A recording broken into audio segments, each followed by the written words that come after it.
Hello दोस्तों, आपका अपना यूट्यूब चैनल राहुल की पाठशाला में आपका स्वागत है। आज हम लोग रेलवे ग्रुप डी जो 4 अगस्त का फर्स्ट शिफ्ट में एग्ज़ाम हुआ था, उसका पूरा क्वेश्चन का हम लोग एनालिसिस करेंगे, जो कि पूरे बच्चों सबसे पूछकर हम लाए हैं। और देखिए आप लोग भी कि क्या सही है या गलत है, लेकिन हम पूरा 100% बोल रहे हैं कि एकदम सही क्वेश्चन है। और हमारे चैनल पर आप लोग आए हैं तो सब्सक्राइब ज़रूर करें। तो चलिए चलते हैं अपने क्वेश्चन पे, और हमारे चैनल को ज़रूर सब्सक्राइब करिए, बेल आइकन को भी दबा दीजिएगा कि हम जो भी अगले नेक्स्ट वीडियो भी बनाएंगे तो उसमें आपका नोटिफिकेशन चला जाएगा और आप भी अपना मिलान कर लीजिएगा कितना आपका सही है। तो चलिए चलते हैं क्वेश्चन एनालिसिस पे। देखिए आपका क्वेश्चन, 500 केजी द्रव्यमान की वस्तु की ऊंचाई दोगुनी कर दी जाए तो उसकी स्थितिज ऊर्जा पर क्या प्रभाव पड़ेगा। तो उसकी स्थितिज ऊर्जा पर क्या प्रभाव पड़ेगा, तो वह दोगुनी हो जाएगी। देखिए यहाँ पे लिखा हुआ है स्थितिज ऊर्जा दोगुनी हो जाएगी। सूत्र स्थितिज ऊर्जा, देखिए यहाँ पे सूत्र भी लिखा हुआ है, इसको भी पढ़ लीजिएगा। चलिए नेक्स्ट क्वेश्चन पे चलते हैं। चाहे इसमें देखिए उदाहरण भी है एक, यदि H बराबर 10 m है और इसे बढ़ाकर 20 m कर दिया जाए तो ऊर्जा सीधे दोगुनी हो जाएगी, क्योंकि स्थित ऊर्जा H के समानुपाती होता है। ये देखिए यहाँ पे याद कर लीजिएगा। चलिए नेक्स्ट क्वेश्चन पे चलते हैं, और हमारे वीडियो को देखते रहिए, क्योंकि आगामी एग्जाम में आपको बहुत ही फायदा होगा, क्योंकि ऐसे ही एग्जाम में एक पैटर्न पे पूछ रहा है क्वेश्चन, और इसको आप देख कर जाइएगा। हो सकता है इससे भी 1-2 क्वेश्चन रिलेटेड उसमें आ ही जाए, तो ऐसे रिलेटेड क्वेश्चन को भी पढ़ते रहिएगा। चलिए क्वेश्चन पे चलते हैं।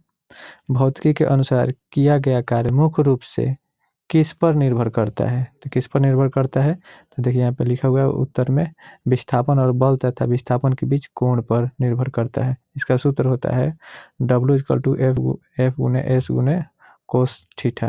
देखिए यहाँ पे लिखा हुआ उदाहरण में, यदि किसी भारी दीवार पर कितना भी बल लगाया जाए लेकिन विस्थापन शून्य है तो भौतिकी का अनुसार किया गया कार्य शून्य ही माना जाएगा। देखिए यहाँ पे लिखा हुआ है। चलिए नेक्स्ट क्वेश्चन पे चलते हैं। आपका नेक्स्ट एनालिसिस क्वेश्चन देखिए, इसका ये भी क्वेश्चन आपका एकदम आया हुआ था। जब 2 प्रिज्म को एक दूसरे के विपरीत दिशा में सटाकर रखा जाता है और पहले प्रिज्म से श्वेत प्रकाश गुजरता है तो दूसरे प्रिज्म से बाहर निकलने वाले प्रकाश पर क्या प्रभाव पड़ेगा। तो श्वेत प्रकाश, यहाँ पर देखिए लिखा हुआ है, प्रकाश पुनः श्वेत प्रकाश के रूप में बाहर निकलता है। उदाहरण देखिए, पहला प्रिज्म श्वेत प्रकाश को 7 रंगों से विभाजित वर्ण विक्षेपण करता है, जबकि दूसरा उल्टा रखा प्रिज्म 7 रंगों को दोबारा श्वेत प्रकाश में जोड़ देता है। चलिए नेक्स्ट क्वेश्चन पे चलते हैं। ये आप लोगों का आया हुआ क्वेश्चन है। देखिए, ध्वनि की चाल तथा उसके संचरण के संबंध में निम्नलिखित में से कौन सा कथन सही है, बताइए इसका सही जवाब क्या होगा। तो इसका सही जवाब का ऑप्शन नंबर बी है। देखिए, ध्वनि की चाल ठोस में सबसे अधिक, गैस में सबसे कम होती है। आपका सही जवाब ऑप्शन नंबर बी। चलिए नेक्स्ट क्वेश्चन पे चलते हैं। देखिए यहाँ पे लिखा भी हुआ है कि ध्वनि की चाल में ठोस सबसे अधिक, गैस में कम होती है। लोहे की पटरी पर कान लगाने पर ट्रेन की आवाज़ हवा की तुलना में बहुत पहले जैसी सुनाई देती है। उदाहरण में ये देख लीजिए। सही जवाब हम आपको बहुत अच्छा एक्सप्लेन भी करेंगे, और बहुत अच्छा क्वेश्चन का भी एक्सप्लेन करते हैं इसमें। चलिए देखते हैं 5 नंबर, ठोस द्रव ठोस गैस के गुणों को संबंध बताएं। ठोस द्रव एवं गैसों के गुणों को संबंध बताएं। तो यहाँ पे देखिए उत्तर में आपका क्या हो जाएगा, ठोस निश्चित आकार और निश्चित आयतन जैसे लोहे की छड़ जैसी होती है। निश्चित आकार निश्चित आयतन जैसी होती है। और द्रव निश्चित आकार लेकिन निश्चित आयतन नहीं होती, जैसे पानी, दूध सिर्फ बर्तन में डालो उसका आकार ले लेता है। जैसे कि कोई भी लिक्विड चीज़ अगर डालिएगा तो वो अपना दूसरा आकार ले लेगा, तो वो द्रव हो गया। और ठोस हो गया जो, जैसे लोहा, छड़, कोई सा भी चीज़ हो जो ठोस तरह का हो, वो अपना एक जैसा ही निश्चित आयतन रखता है। और गैस हो गया एक, यहाँ पे गैस देखिए, न निश्चित आकार और न ही अनिश्चित आयतन, जैसे ऑक्सीजन, न इसका कोई निश्चित आकार है न कोई ऑक्सीजन है। चलिए नेक्स्ट क्वेश्चन पे चलते हैं। इसका देखिए, वायुमंडल में कार्बन डाइऑक्साइड CO2 की मात्रा बढ़ने से समुद्री जल पर क्या प्रभाव पड़ता है। समुद्री जल पर क्या प्रभाव होता है, तो समुद्री जल पे अम्लीकरण होता है तथा जल का pH मान घट जाता है। देखिए यहाँ पे सही आंसर हो गया। उदाहरण के लिए यहाँ पे देखिए, CO2 समुद्री जल H2O से मिलकर कार्बोनिक अम्ल H2SCO3 बनता है, जिससे प्रवाल, भितिया और समुद्री जीव नष्ट हो जाते हैं। चलिए नेक्स्ट क्वेश्चन पे चलते हैं। ये सब आया हुआ आपका क्वेश्चन है, एकदम 100% यही क्वेश्चन आया हुआ था, एकदम 100% यही क्वेश्चन था।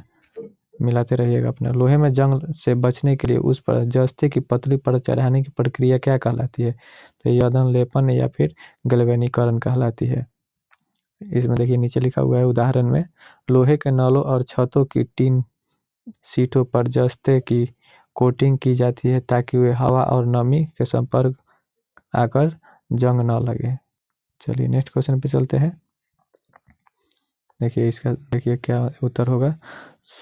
संतृप्त कार्बनिक यौगिक के दहन पर सामान्यतः किस प्रकार की ज्वाला प्राप्त होती है? तो किस प्रकार की ज्वाला प्राप्त होती है, देखिए यहाँ पे लिखा हुआ है, स्वच्छ नीली ज्वाला, धुएं रहित।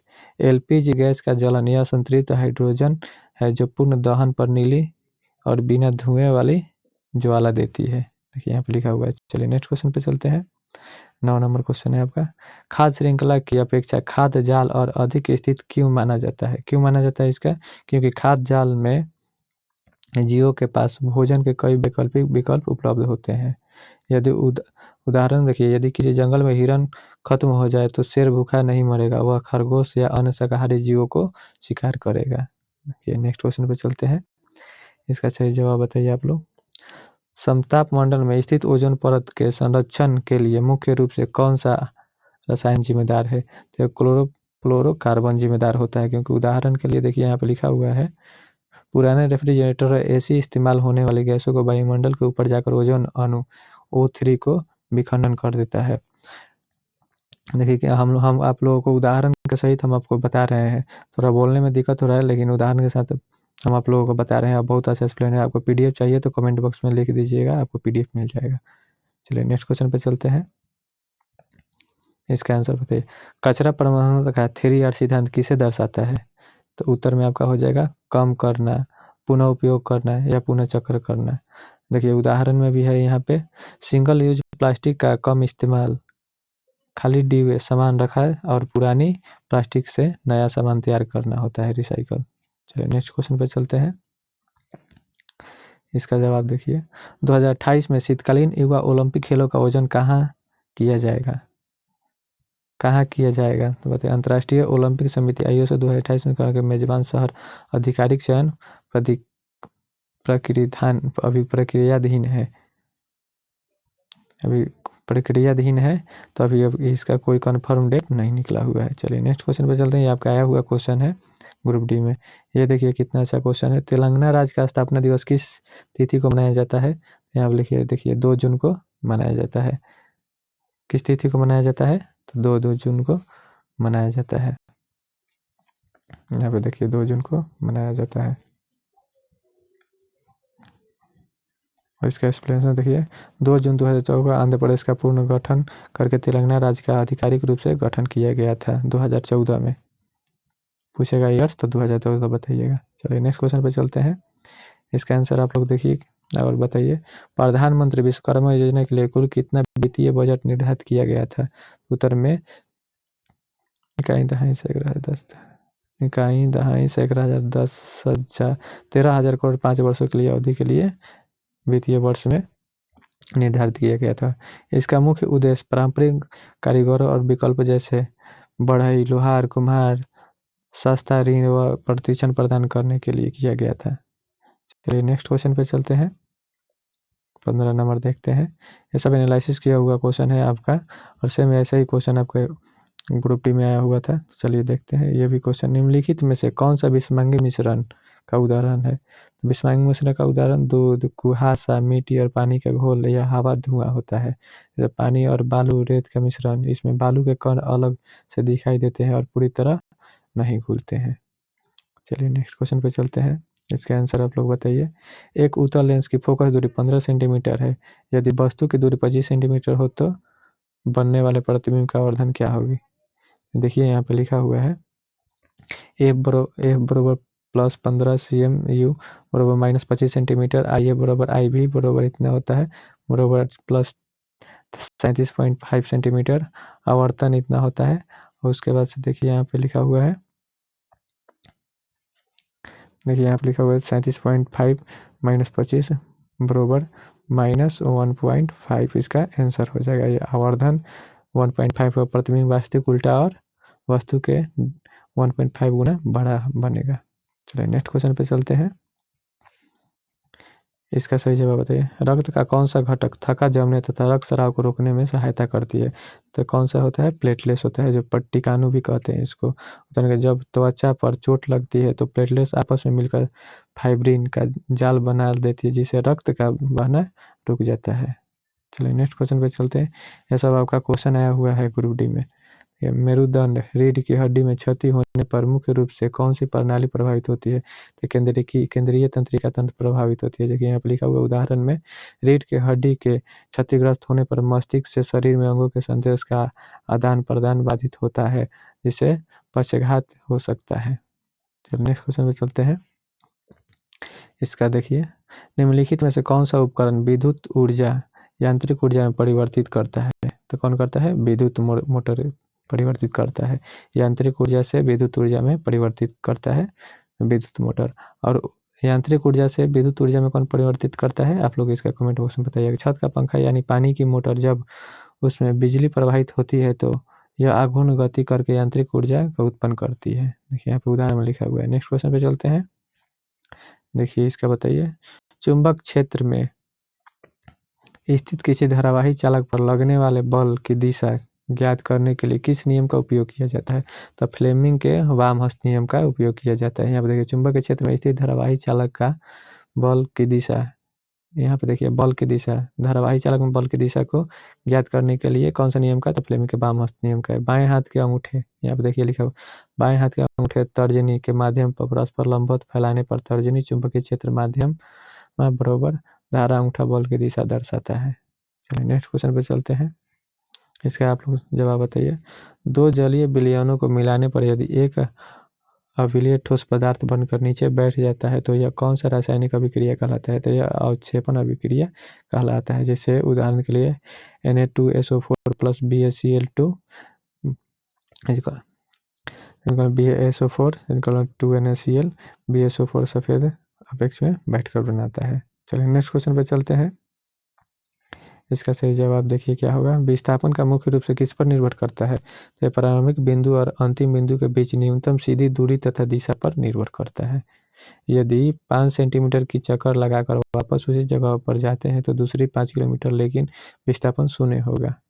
यहाँ से आकर यहीं पर रुक जाना है, यहाँ से स्टार्ट किया यहीं पर रुक, जैसे कोई व्यक्ति यहाँ से स्टार्ट किया और फिर ऐसे ऐसे आकर यहाँ पर रुक गया तो ये 0 ही कहलाएगा।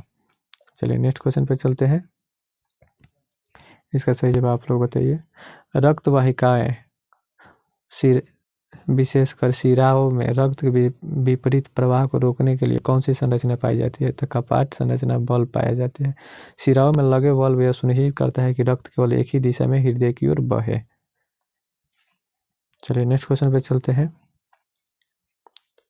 जब कोई धातु हाइड्रोजन कार्बोनेट किसी अम्ल के साथ अभिक्रिया करता है तो मुख्य रूप से कौन सी गैस निकलती है? तो कौन सी गैस निकलती है? CO2 गैस निकलती है, जिसे हम कार्बन डाइऑक्साइड भी कहते हैं।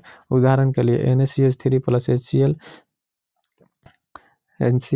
उसका H2SO4 प्लस CO2 निर्धारित करती है। चलिए नेक्स्ट क्वेश्चन पे चलते हैं। इसका सही जवाब आप लोग बताइए। तो आप लोग पढ़े भी होंगे। रदरफोर्ड के अल्फा कण प्रकीर्णन प्रयोग से परमाणु के किस भाग की खोज की गई थी? रदरफोर्ड के अल्फा कण प्रकीर्णन से परमाणु के किस भाग की खोज की गई थी? तो ये नाभिक की खोज की गई थी।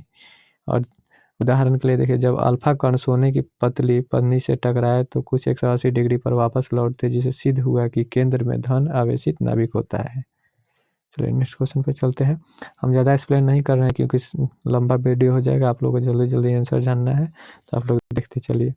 तंत्रिका कोशिका का कौन सा भाग तंत्रिका आवेग की कोशिकाएं से दूर ले जाता है? तो एक सन दूर ले जाता है तंत्रिका कक्ष। तो यहाँ पे लिखा हुआ है संरचना पत्र डेल्टा कोशिकाएं एक्सा तंत्रिका अंतिम सिरा होता है। ये हमारा अंतिम क्वेश्चन था और आगामी क्वेश्चन के लिए आप हमारे चैनल को सब्सक्राइब कर लीजिए, ताकि अगला हम नेक्स्ट डे 5 अगस्त को हम जो वीडियो बनाएंगे फर्स्ट शिफ्ट का, उसका आपके पास नोटिफिकेशन पहुंचाया, सटीक क्वेश्चन आपको मिलेगा। चलिए धन्यवाद। हमारे चैनल पर आए हैं तो हमारे चैनल को सब्सक्राइब कर लीजिए।